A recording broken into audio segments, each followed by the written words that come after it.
Hello and welcome to Poor Unfortunate Podcast. I'm Conor Perkins. And I'm Caroline Aimetti.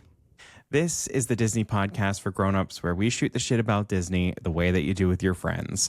Welcome to all of our returning listeners and viewers, and to anyone new who is just joining us. Make sure that you hit follow or subscribe wherever you're getting this podcast. And if you're on YouTube, opt in for notifications so you never miss out on anything new. This is a brand new episode of our bi-weekly mini episode series, Caroline, What's New?, where we go through all of the latest and greatest in Disney news. This episode is being recorded on Sunday, September 7th, 2025. So, Caroline, what's new? Well, first of all, it's very good to be back. Thank you for holding it down for me. The last Caroline, What's New?, which was a little while ago. There's just been so much going on in our lives. We had to wrap up the summer. Connor's in Brooklyn now. He saw Gaga last night. I did. That's why my voice is a little bit low today. Yeah. I was scream singing. So, oh my God. I'm living my life. Yeah. My body is awake. Mother fed. Thank you. Oh my God. I'm sure she did. Thank you for bearing with us. So Destination D23 happened last week. So we've got quite a bit of news for you. So let's just get started. I'm going to start with the international parks. We got a few pieces of news from there. So first of all, Hong Kong Disney's new Moana-themed restaurant Wayfinder's Table is opening on September 12th. Destination D23 attendees were treated to a sneak peek of the concept art, and it looks amazing. And I do think cool. Moana should have her own restaurant. So lucky them. Moana should have the world. Yes.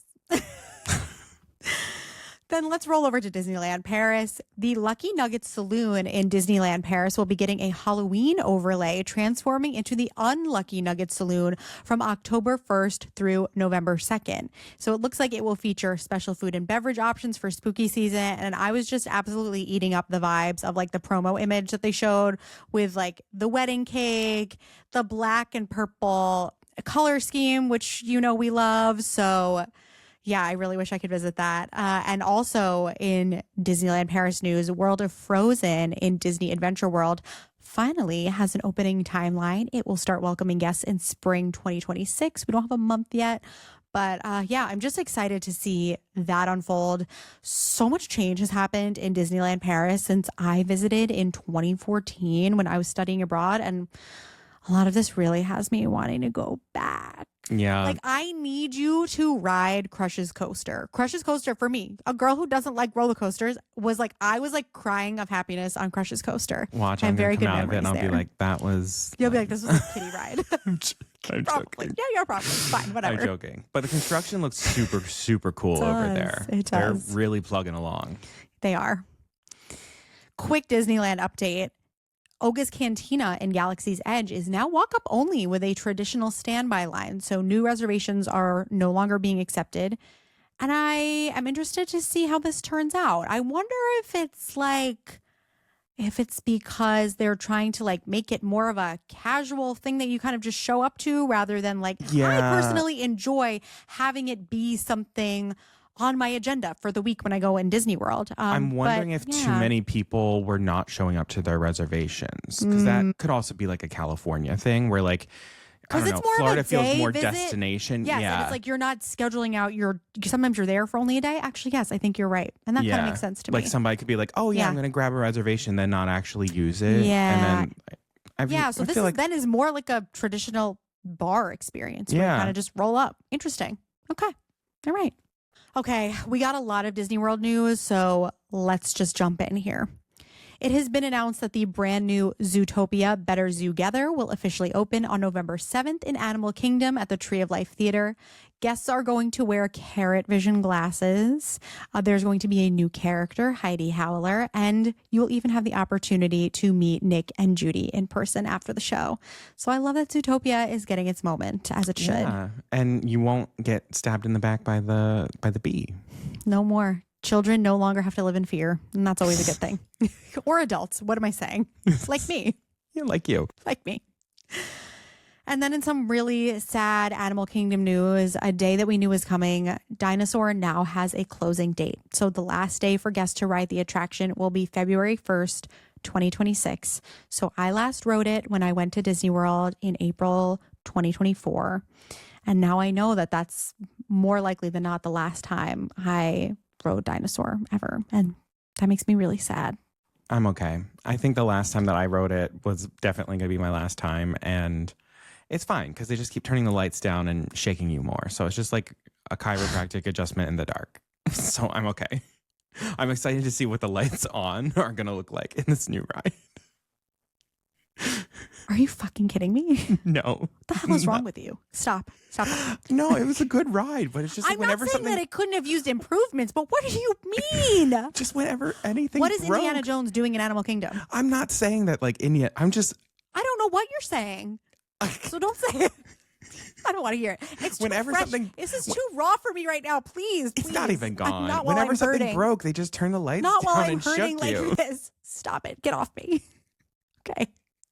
I need to move on. Okay. God. Not you too. Okay. My God. Okay. I'm safe. Moving over to Magic Kingdom, a new overlay is coming to Tron Light Cycle Run in both Disney World and Shanghai Disney. So starting on September 15th, an overlay that will include red lighting and music from Nine Inch Nails will debut to celebrate the October opening of the Tron Ares film. Tron Mountain Dew Code Red. The ride. We all loved a little bit of Code Red. I do. know I did. It's the best one. Besides Baja Blast, but I digress. Baja Blast makes me sick. You're breaking my heart today, okay? Just Sorry. please stop it. Sorry. You're like coming after like key parts of my personality. And I don't know why. I'm so Okay. sorry. Okay. Let's talk about big news and I think good news. Magic Kingdom's Carousel of Progress is getting an update for the first time in over 30 years. The attraction is getting a new introduction scene featuring a Walt Disney audio animatronic. And I think this feels really right. This attraction is the one that makes me feel close to Walt, even though I know that sounds really strange. And I actually really enjoy that we can move away from the current opening that's just a curtain and a voiceover. And I'm interested to see how this goes because audiences are quite close to the stage in Carousel of Progress. And I know that there's been some feedback about the Walt animatronic from Disneyland. So people are going to be even closer and are going to be able to see every bit of him. So I wonder if they're going to make some changes before he debuts in Disney World. Yeah, I feel like they have to. I mean, it's interesting. That. I respect like being like, we're going to fix that. That wasn't quite right. I'm into that. Yeah. Yeah, I'm excited for this because I think it's gonna get people coming back to the Carousel of Progress, which they should do anyway. But which they should, and it's gonna breathe some new life into it in a way that feels still authentic to the ride. Like it would be weird for them to just like update a scene completely outright. Yeah, like honestly, I know that they've done some enhancements to the like final scene, the future scene, but like if we're kind of putting Walt at the intro of this, I feel like it sort of gives this acknowledgement that it's like he made this, and then that final scene is never gonna fully get updated because that was his version of the future, and that works for me. In some ways, I feel like it's a really, really smart move because it means that they don't have to keep investing into updating that like future you stepped into his office and he's presenting to you the idea as it stood then. Yeah. Some other, I think, good news for most people. Cinderella Castle will be repainted back to its original blue, cream, gray, and gold color scheme. So the 50th anniversary pinks and blues will be no more. And I would say generally the internet has rejoiced. Me included. Yeah, and honestly, me too. I mean, when they first did the 50th anniversary redo, I was very much against it. I hated how it looked, and then it really grew on me over time. Didn't grow on me. They just kept saying that the pink is going to fade in the Florida sun, and it very much did not. I thought it did a little. No, those photos were edited. The best thing that this color scheme did was the gold, and so I'm glad that they're saying that they're going to keep the gold because it just really brought out some of the architecture that can get lost in Cinderella Castle, like some of the little details. And I love a gold accent. The gold accent is going to look great with the cream because the original concept art that they gave us, that color was cream. It was not pink. Right. I know. And then all of a sudden it was pink. Ew. Goodbye. Make it pink. Make it blue. It was also announced that the fairy godmother will be making visits to the Bibbidi Bobbidi boutiques in both Walt Disney World and Disneyland starting in early October. Simplified packages will also be rolled out around then. And I don't know. I was watching that video of the fairy godmother twirling around, and I was just like, I don't know. Maybe one day those of us over 12 will have our moment because I want to do that. We'll do our adult only cruise and we'll get you there. And then I'll be able to go in. We'll get you your real tight bun, like lacquered glitter and, gel. glitter. Yes, that's all I want. Yeah. We also got some really exciting Villains Land teases at Destination D23. And Disney shared that Disney legend Andreas Deha, who was a key part of creating Gaston, Scar, and Jafar, 3 of the best villains out there, is consulting on the project. And that Imagineers have visited Paris and Barcelona to study their architecture. The Imagineering team has created the term conjured architecture to describe how they are utilizing the, quote, magical, fluid, and organic appearance of both the animated villains and the Art Nouveau style of construction, end quote, to style the land. And that feels really promising. It sounds very sophisticated. Yeah. The concept art that they were giving, like some of the reference pictures, I'm like, this is right. This is absolutely right. This can be good. And finally, the Beacon Barrel, the new Pirates of the Caribbean themed tavern, is now open in Magic Kingdom. When reservations first opened, they filled almost completely, very quickly, surprising nobody.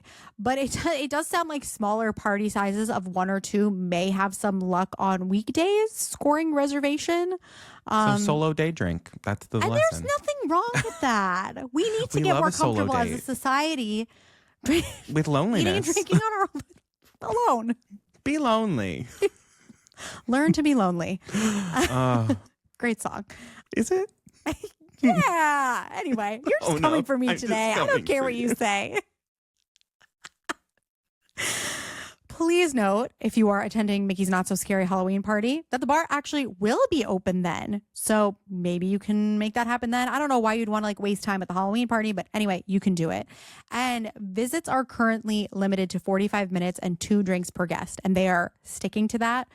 Keep that in mind.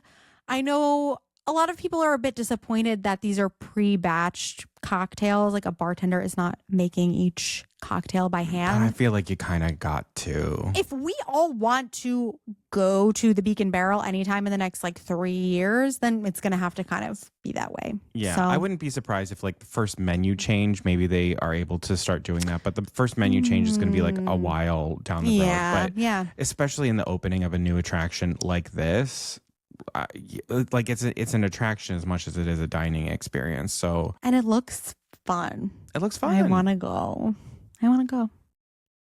All right, well, let's talk about some Disney Plus stuff. So, things that are now available. Thunderbolts hit Disney Plus on August 27th, so that's now streaming. And then the live action Lilo and Stitch is also now available to stream on Disney Plus as of September 3rd. Woo. Now let's talk about stuff that is announced coming soon to Disney Plus. So the new season of Hulu's Only Murders in the Building premieres on Tuesday, September 9th, with the first 3 episodes. And then subsequent episodes will be released on a weekly basis, with the finale on October 30th. And they also announced that fans can dive deeper into the case each week with the Only Murders in the Building official podcast. Wow. Only took them how many seasons to get there? 5 seasons? This 10-episode video and audio series, see video, we're ahead of them. That's right. This. Look at us go. 10-episode video and audio series features cast interviews, behind-the-scenes insights, and more, dropping Tuesdays on Hulu's YouTube channel and international platforms. They just keep rolling out new seasons of. They're copying us. Also that. They just really keep rolling out new season after new season of the show. Props to that whole team. Because that's how TV is supposed to be. Yeah. That's what makes it profitable. Yeah. That's why that model works. Yeah. Anyway, the new season of Dancing with the Stars premieres live on Disney Plus Tuesday, September 16th at 8/7 Central. The lineup of stars this year includes Dylan Efron, Hilaria Baldwin, Corey Feldman, Elaine Hendricks, Robert Irwin, and Andy Richter, among others. And I saw someone that they were like, on Disney night, they desperately need Elaine Hendricks to do it as Meredith Blake, and then her partner be a lizard. And I'm like, I need that. Please. I need that costume. I need that. I need the black and white hat, and I need the gecko. Also announced coming soon, all episodes of the new Marvel animation miniseries, Marvel Zombies, premieres on September 24th. And this is described as, quote, after the Avengers are overtaken by a zombie plague, a desperate group of survivors discover the key to bringing an end to the superpowered undead, racing across a dystopian landscape and risking life and limb to save their world. And then bonus announcement with this, the voice cast includes Elizabeth Olsen reprising her role as the Scarlet Witch. So this is the first time that we've seen her since Multiverse of Madness. Wow. So, yeah. It was announced the new holiday special, a Very Jonas Christmas movie, will premiere on Disney Plus on November 14th. Oh my The God. star-studded cast includes, get this, Chloe Bennett, Billy Lord, Laverne Cox, KJ Apa, Andrew Barth Feldman, Andrea Martin, Kenny G, Justin Tranter, Randall Park, and Jesse Tyler Ferguson. Jeez. So this thing is going to be stacked. Wow. And then last thing I'll say, announced at Destination D23, Oscar and Emmy-nominated filmmaker Leslie Iwerks, daughter of Disney legend Don Iwerks and granddaughter of Disney animator and co-creator of Mickey Mouse and Oswald the Lucky Rabbit, Ub Iwerks.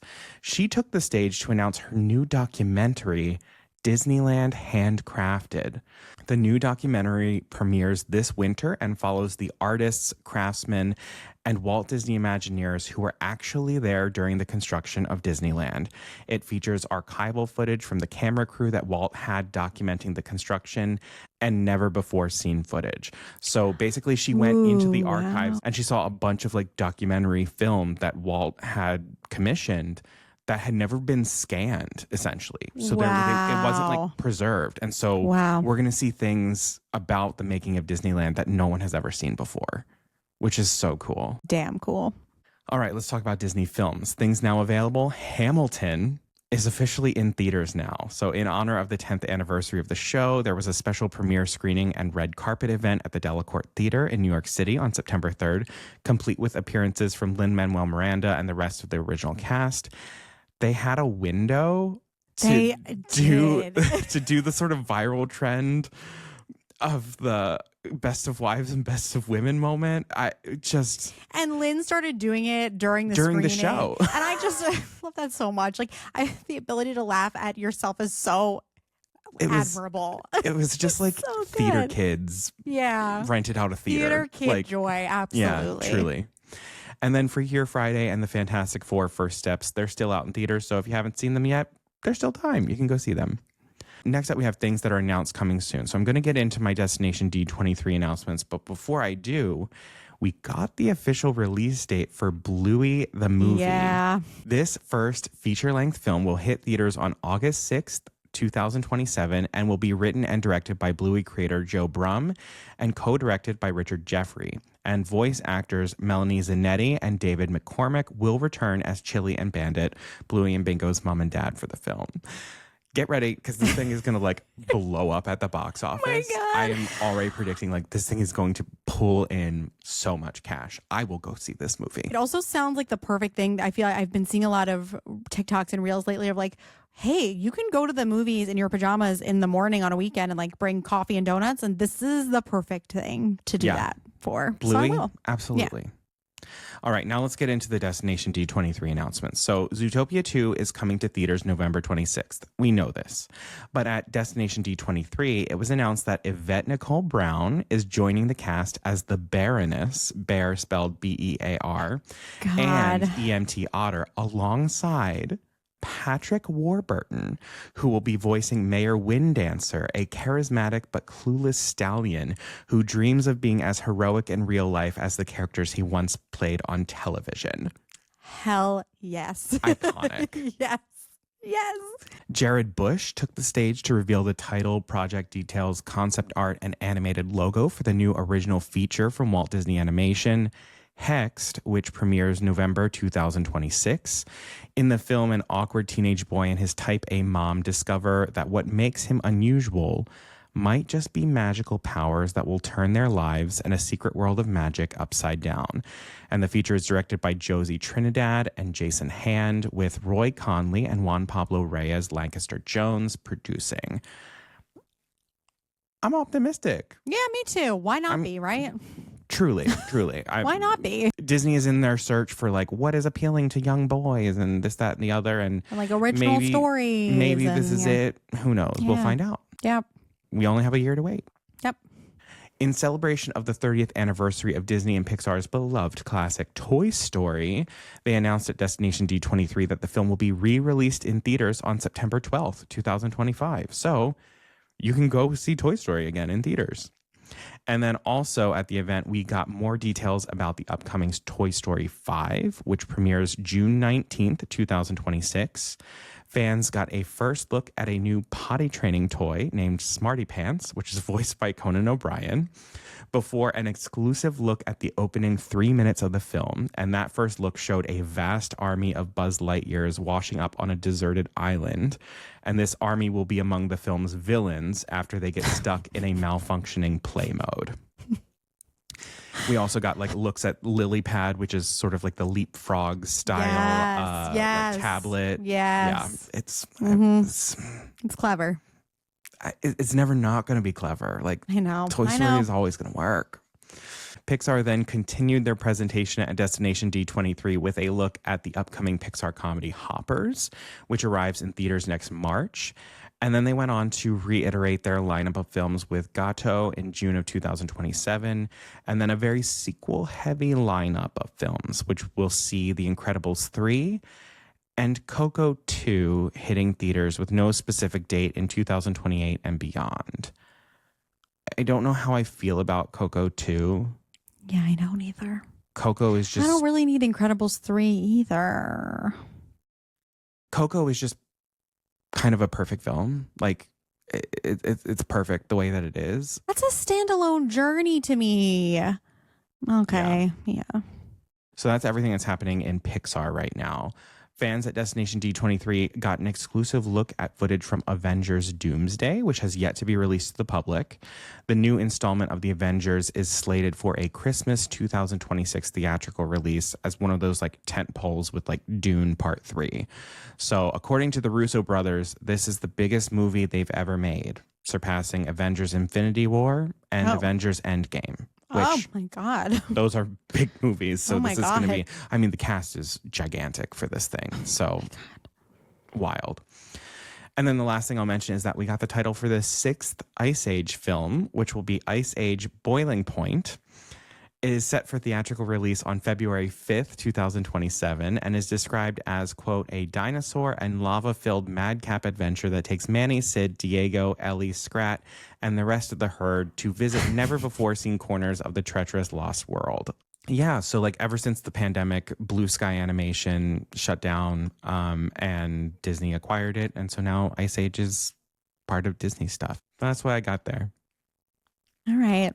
Let's wrap it up. I've got a few different things for us. Let's do a little merchandise roundup first, shall we? So, the jewelry company Little Words Project, known for its beaded message bracelets, just released its Disney Princess collection, featuring pieces inspired by Cinderella, Belle, Tiana, Ariel, Jasmine, Rapunzel, and Moana. Each princess has 2 word bracelets and a special beaded sidekick bracelet. And y'all, they're so cute. Listen, it is taking everything within me not to spend money that I do not have and get this stupid Pua bracelet. But if anyone wants to get it for me, I'm probably the extra large size. Please check out our socials for a video so that you can see these sidekick bracelets. I was very tempted. I bought if you're watching on YouTube, I'm showing it off. So maybe you should watch on YouTube. I bought the Belle Courageous, because how was I not going to buy a Belle? There's one from Belle that says Book Lover, but that's an online exclusive. So don't feel like if you don't have a store, no big deal. You can totally shop the whole collection on their website. And this collection also adds to the existing Disney offerings based around the Fab Five and Stitch. All very adorable. There's also some selection in Disney World as well. And as I'm sure you know, if you are interested in this podcast in any way, shape, or form, Bath & Body Works has released its Disney Villain Collection, both online and in stores at this point, featuring scents and products for Maleficent and the Evil Queen. And we'll give you our thoughts on that. Soon. Let's move on to the Disney cruise. This excited me Dr. Facilier will be the star of a new special onboard experience, and that's going to be on the Disney Destiny. One Disney is calling a, quote, meet and play character experience. So not meet and greet, meet and play. And it sounds like he will have his own little like parlor space where he will perform sleight of hand, card tricks, and tell stories. And let me tell you, I'm in. I would be like loitering around there just waiting for him to call me over. Also, legit, if Christopher is looking for work, Yeah. he would be great Yes. friends with Dr. Facilier. So true. This is true. right up his alley. He would love that too. Oh, man. Let's talk about theater. First of all, I did see the Beauty and the Beast tour again. Oops. It was amazing. You got more merch. Oops. Oops, I got more. Let's talk about London. There was a concert version of The Hunchback of Notre Dame presented for several performances in London at the Prince Edward Theatre. And when these things happen, my spark of hope for either a Broadway or West End production is just lit anew. It sounded amazing.